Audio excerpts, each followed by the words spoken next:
Assalamualaikum warahmatullahi wabarakatuh. Di sini saya akan menjelaskan tentang chapter 2 yaitu tentang etika tanggung jawab hukum dan penerimaan klien.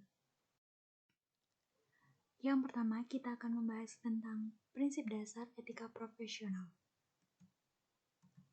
Nah, di sini menurut pasal 100.1 dari APS 110 Kode Etik untuk Akuntan Profesional yang dikeluarkan oleh Dewan Standar Profesional dan Etika Akuntansi atau APSB, merupakan suatu tanggung jawab setiap anggota profesi akuntansi untuk bertindak untuk kepentingan umum. Nah, di sini bahwasanya seorang anggota harus memperhatikan bagaimana tindakan mereka untuk memengaruhi orang lain. Di sini orang yang dipicu yaitu klien, penyedia kredit, pemerintah, pengusaha, karyawan, investor, dan lain-lain. Nah, selanjutnya, prinsip etika dasar yang berlaku untuk semua anggota badan profesional adalah bertindak dengan integritas, objektivitas, kompetensi, profesional, dan kehati-hatian, serta kerahasiaan dan perilaku profesional. Selanjutnya, kita akan membahas tentang prinsip etika dasar.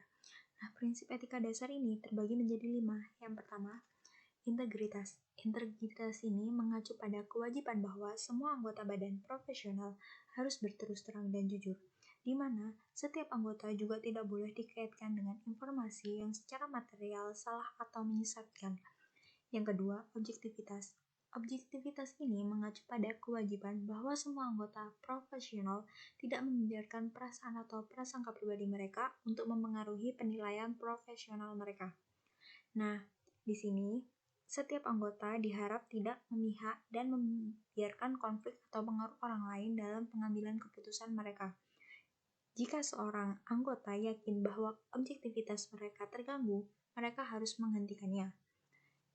Yang selanjutnya, perilaku profesional. Perilaku profesional sendiri mengacu pada kewajiban bahwa semua anggota badan profesional harus mematuhi peraturan dan perundang-undangan dan memastikan bahwa mereka tidak merusak reputasi profesi mereka. Menurut bagian 130 dari APS 110, setiap anggota harus mencapai tingkat kompetensi dan mengikuti perkembangan terbarunya, di mana pencapaian kompetensi ini didapat dari pendidikan dan pengalaman. Jika ingin mempertahankannya, mereka harus melakukan pendidikan yang berkelanjutan. Nah, setiap anggota juga harus bertindak rajin serta berhati-hati untuk menyelesaikan tugas secara menyeluruh. Yang keempat, kerahasiaan, di mana kerahasiaan ini mengacu pada kewajiban bahwa semua anggota badan profesional menahan diri untuk tidak mengungkapkan informasi kepada orang di luar tempat kerja mereka yang dipelajari sebagai hasil dari pekerjaan mereka. Di sini, setiap anggota harus menjaga kerahasiaan, termasuk dalam lingkungan sosial. Mereka harus tetap waspada terhadap kemungkinan pengungkapan yang tidak sengaja. Ketika seorang anggota tersebut berganti pekerjaan atau klien, mereka bisa menjelaskan pengalaman kerja mereka, tetapi mereka tetap tidak boleh mengungkap informasi apapun kecuali pihak klien sebelumnya memberi izin tentang informasi tersebut. Dan yang terakhir, kompetensi profesional dan kehati-hatian. Di mana di sini kompetensi profesional dan kehati-hatian mengacu pada kewajiban bahwa semua anggota mempertahankan pengetahuan dan keterampilan mereka pada tingkat yang diisyaratkan oleh badan profesional. Di sini setiap anggota harus jujur kepada klien dan calon klien mereka, tidak boleh mengklaim suatu hal yang belum bisa mereka berikan atau mereka lakukan. Misalnya, mereka tidak boleh mengklaim dapat memberikan layanan yang tidak bisa diberikan oleh mereka. Yang kedua, mereka tidak boleh merendahkan kualitas pekerjaan yang dihasilkan oleh orang lain. Selanjutnya tentang independensi. Independensi merupakan suatu hal yang sangat penting untuk mematuhi prinsip etika dalam bertindak dengan integritas dan objektivitas. Di sini dapat didefinisikan sebagai tindakan dengan integritas, objektivitas, dan skematisme profesional dalam pasal 209 dari APS 110, yang merupakan suatu sikap yang harus dimiliki oleh seorang auditor. Nah, di sini menurut APS 110 pasal 9 terdapat 2 independensi. Yang pertama, independensi pemikiran. Di sini yang merupakan suatu kemampuan bertindak dengan integritas, objektivitas, dan skeptisisme profesional, merupakan suatu kemampuan untuk membuat keputusan yang bebas, serta bebas dari tekanan klien. Nah, di sini independensi pikiran juga disebut sebagai independensi yang sebenarnya. Yang kedua, independensi berpenampilan, di mana merupakan suatu keyakinan bahwa independensi pikiran telah tercapai. Tindakan cukup bagi seorang auditor untuk menjadi independen. Mereka juga harus terlihat independen. Seorang auditor harus mempertimbangkan tindakan mereka dengan hati-hati dan memastikan bahwa tidak ada yang dilakukan untuk mengkompromikan independensi mereka baik dalam pikiran maupun penampilan. Selanjutnya kita akan membahas tentang ancaman utama yang terjadi terhadap independensi seorang auditor. Nah, ancaman sendiri ada 5 ancaman utama. Yang pertama, ancaman kepentingan pribadi. Nah, di sini ancaman kepentingan pribadi ini mengacu pada ancaman yang dapat terjadi ketika kantor akuntan atau stafnya memiliki kepentingan keuangan pada klien audit. Nah, di sini terdapat beberapa contoh keadaan. Yang pertama, perusahaan yang memiliki ketergantungan yang tidak semestinya pada total biaya dari kliennya tersebut. Contoh kedua, yaitu anggota yang menemukan kesalahan signifikan saat mengevaluasi hasil layanan profesional sebelumnya yang dilakukan oleh anggota KAP tersebut. Nah, yang kedua, ancaman self-review. Nah, ancaman self-review ini biasanya terjadi ketika tim jaminan perlu membentuk pendapat tentang pekerjaan mereka sendiri ataupun pekerjaan yang dilakukan oleh orang lain terhadap perusahaan mereka. Nah, di sini beberapa contoh keadaan menciptakan ancaman self-review.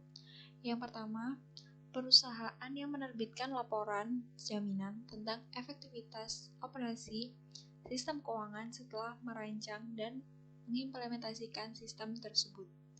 Nah, ancaman yang ketiga yaitu ancaman advokasi.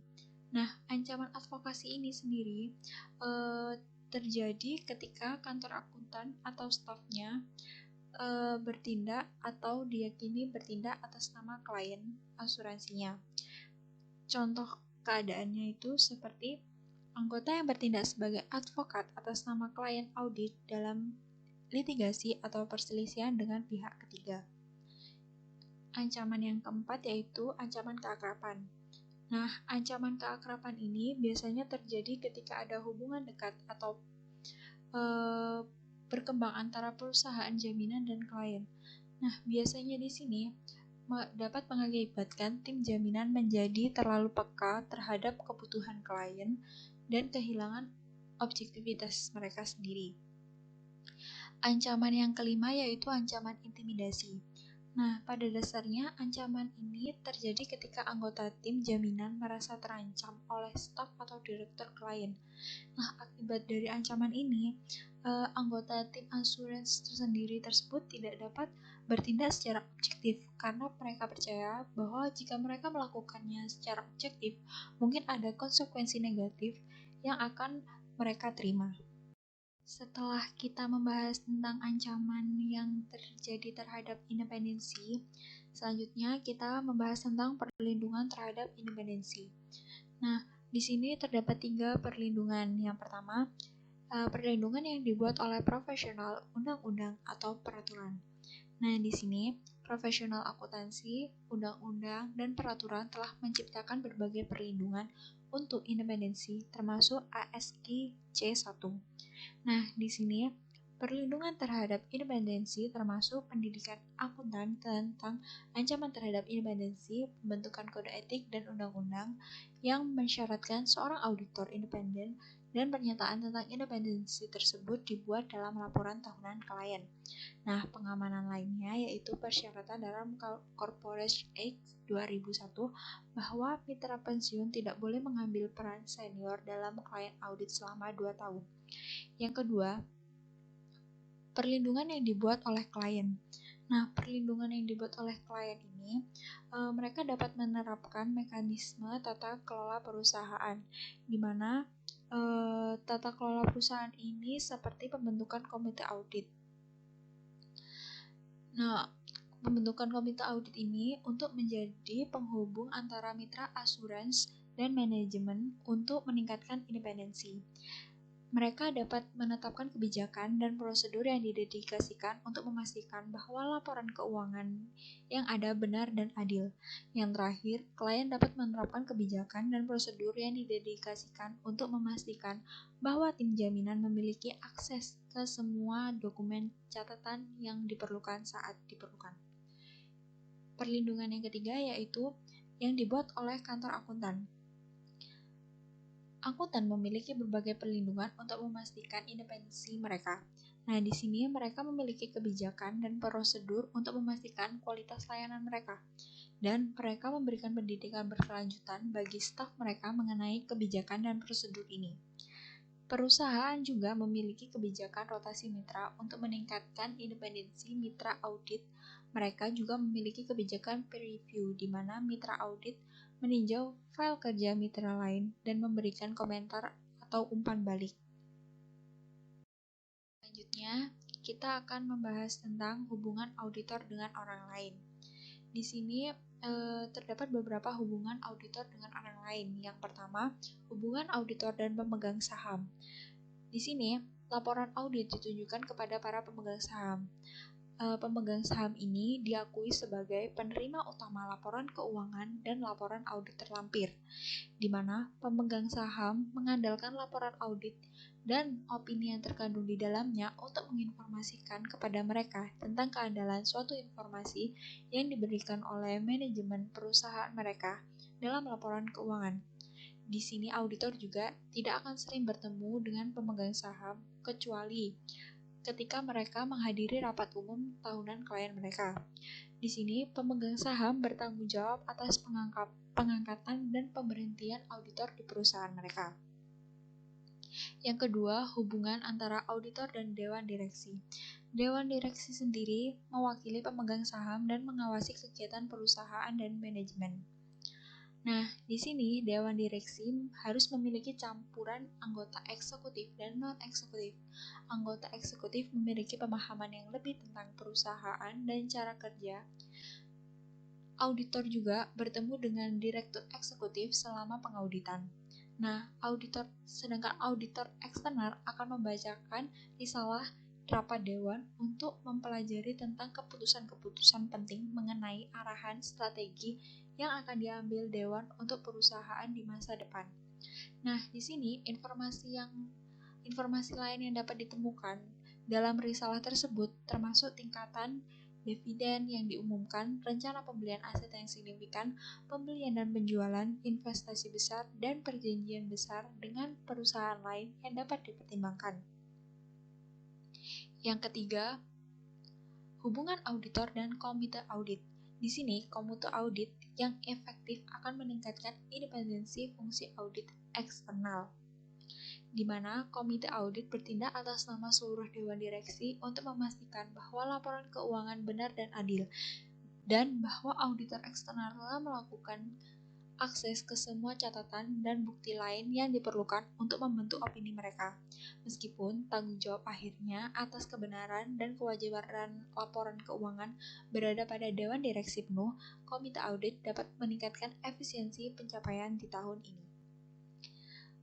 Selanjutnya, yaitu auditor dan auditor internal.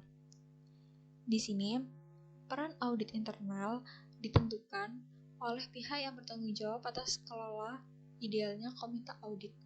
Nah, di sini jika perusahaan memiliki fungsi audit internal yang efektif, auditor eksternal dapat mempertimbangkan untuk memodifikasi sifat dan waktu prosedur mereka dan mengurangi luas pengujian audit mereka. Opini akhir, kebenaran, dan kewajaran laporan keuangan tetap menjadi tanggung jawab auditor eksternal. Nah, jika auditor eksternal bermaksud untuk menggunakan pekerjaan fungsi audit internal, mereka harus mempertimbangkan berbagai karakteristik audit internal, termasuk karakteristik objektivitas, kompetensi teknik, dan kehati-hatian audit internal, fungsi dan efektivitas komunikasi antara audit internal dan eksternal. Selanjutnya tentang tanggung jawab hukum, di mana seorang auditor harus rajin dan menerapkan standar teknis dan profesional serta mendokumentasikan setiap tahap dalam proses audit. Nah, di sini juga setiap auditor harus berhati-hati saat melakukan pengauditan. Jadi, seorang auditor memiliki tanggung jawab hukum. Yang pertama, tanggung jawab hukum terhadap klien. Yang kedua, kelalaian kontributif. Yang ketiga, tanggung jawab kepada pihak ketiga. Yang keempat, menghindari litigasi.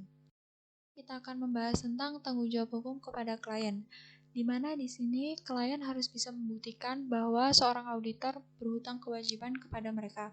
Nah, di sini seorang klien juga dapat menetapkan bahwa auditornya berhutang kewajiban perawatan, baik menggunakan tort kelalaian atau hukum kontrak. Nah, di sini tugas perawatan auditor kepada klien mereka telah ditetapkan dan ditentukan melalui kasus hukum lebih dari 1 abad.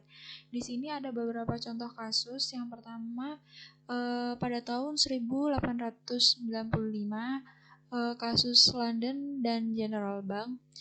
Di sini Lord Justin Linney mencatat bahwa auditor bagaimanapun tidak terikat untuk melakukan lebih dari latihan yang wajar dan keterampilan dalam membuat pertanyaan dan penyelidikan. Dia bukan seorang penjamin asuransi. Dia tidak menjamin bahwa pembukuan benar-benar menunjukkan posisi sebenarnya. Nah, perawatan dan keterampilan yang wajar dalam kasus tertentu harus bergantung pada keadaan kasus tersebut.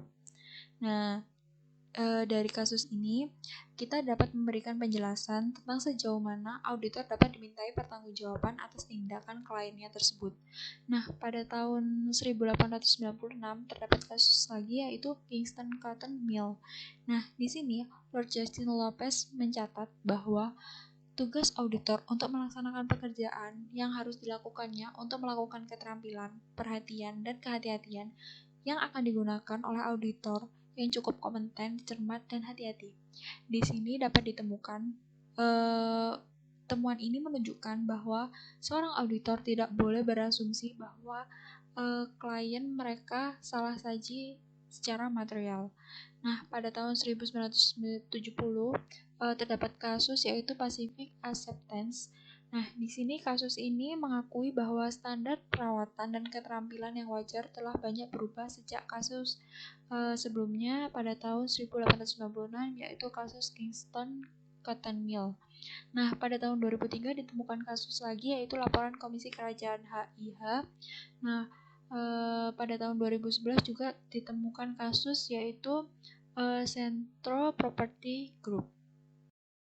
Yang kedua yaitu kelalaian kontributif. Nah, kelalaian kontributif ini putusan dalam kasus AWA pada tahun 1992 10 ACL 933 mengakui bahwa penggugat dalam hal ini direksi perusahaan yang diaudit serta tergugat seorang auditor dapat dibuktikan telah lalai.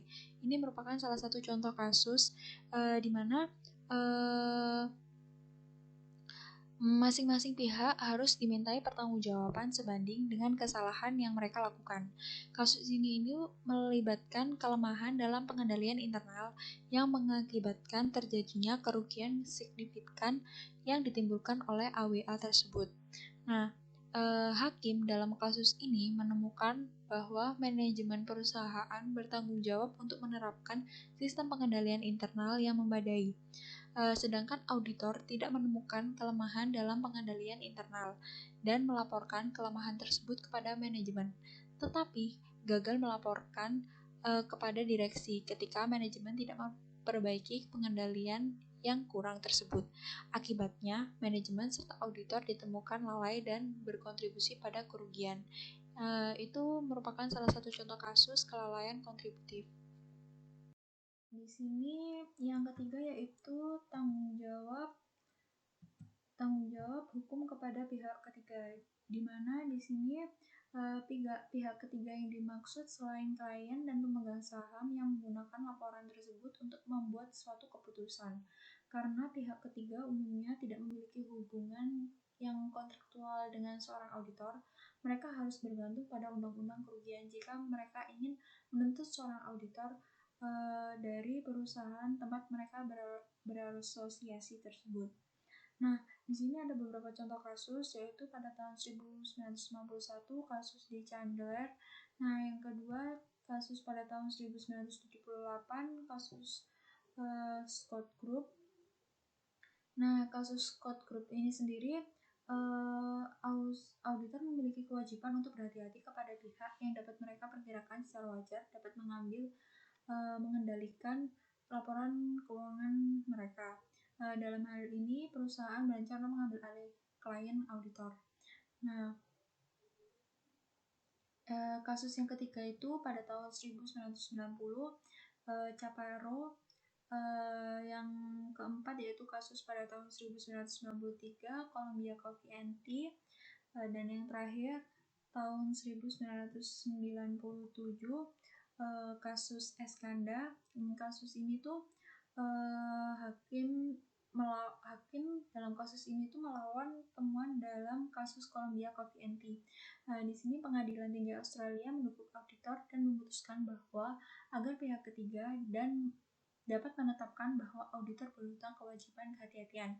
Mereka harus menunjukkan beberapa laporan, yaitu laporan yang disusun atas dasar dikomunikasikan kepada pihak ketiga. Laporan tersebut kemungkinan besar akan dapat diandalkan oleh pihak ketiga. Nah, keputusan dalam kasus Eskanda ini memberikan kelegaan bagi auditor karena semakin sulit bagi pihak ketiga untuk menetapkan bahwa tugas perawatan merupakan kewajiban seorang auditor. Yang terakhir yaitu menghindari litigasi. Nah, di sini ada beberapa cara bagi auditor untuk menghindari litigasi. Yang pertama, memperkerjakan staf yang kompeten. Yang kedua, melatih staf dan memperbarui pengetahuan mereka secara teratur. Yang ketiga, memastikan kepatuhan terhadap etika serta peraturan audit. Yang keempat, menerapkan kebijakan dan prosedur yang memastikan prosedur yang sesuai diikuti saat menerima klien baru. Yang kelima, rapat dengan komite audit untuk membahas masalah-masalah yang signifikan. Yang selanjutnya, menindaklanjutkan setiap kelemahan yang signifikan dalam proses pengendalian internal. Di sini untuk menerima klien dan keputusan berkelanjutan, kita harus melakukan beberapa langkah. Langkah pertama, kita harus menilai integritas seorang klien, di mana kita harus menilai tentang reputasi klien tersebut, kemudian alasan yang diberikan mereka untuk pindah ke firma audit tersebut, sikap klien terhadap eksportur, dan penerapan pengendalian internal yang memadai tersebut, dan lain-lain. Selanjutnya, untuk melakukan penilaian itu kita memerlukan informasi yang relevan. Nah, informasi yang relevan ini kita dapatkan melalui komunikasi dengan auditor sebelumnya. Yang kedua, bisa melalui personal klien. Yang ketiga, pihak ketiga. Yang keempat, pesaing utama klien. Dan yang terakhir, tinjauan artikel pers tentang klien. Nah, di sini sebelum kita menerima klien baru, kita harus mempertimbangkan setiap ancaman yang ada, di mana pertimbangan ini harus diberikan untuk setiap ancaman terhadap kepatuhan dengan prinsip-prinsip dasar etika profesional. Nah, ancaman terhadap prinsip dasar etika profesional ini akan terjadi jika klien tersebut tidak berkata jujur, terlibat dalam kegiatan ilegal, agresif, dan menafsirkan aturan akuntansi. Dan selanjutnya, untuk memastikan kompetensi profesional dan kehati-hatian tersebut, firma audit harus memastikan bahwa ia memiliki staf yang tersedia pada waktu yang diperlukan untuk menyelesaikan pengauditan, yaitu keputusan penerimaan klien tersebut. Nah, counter audit harus memastikan bahwa staf auditnya memiliki pengetahuan dan kompetensi yang dibutuhkan untuk melakukan pengauditan. Auditor harus memiliki akses ke pakar independen yang diperlukan. Dan yang terakhir, jika ancaman independen ini tidak bisa diatasi, firma audit harus mempertimbangkan untuk menolak tawaran untuk bertindak sebagai auditor calon klien atau mengundurkan diri dari audit klien yang ada. Sekian penjelasan yang bisa saya sampaikan. Bila ada salah kata atau kekurangan, mohon dimaafkan. Terima kasih. Wassalamualaikum warahmatullahi wabarakatuh.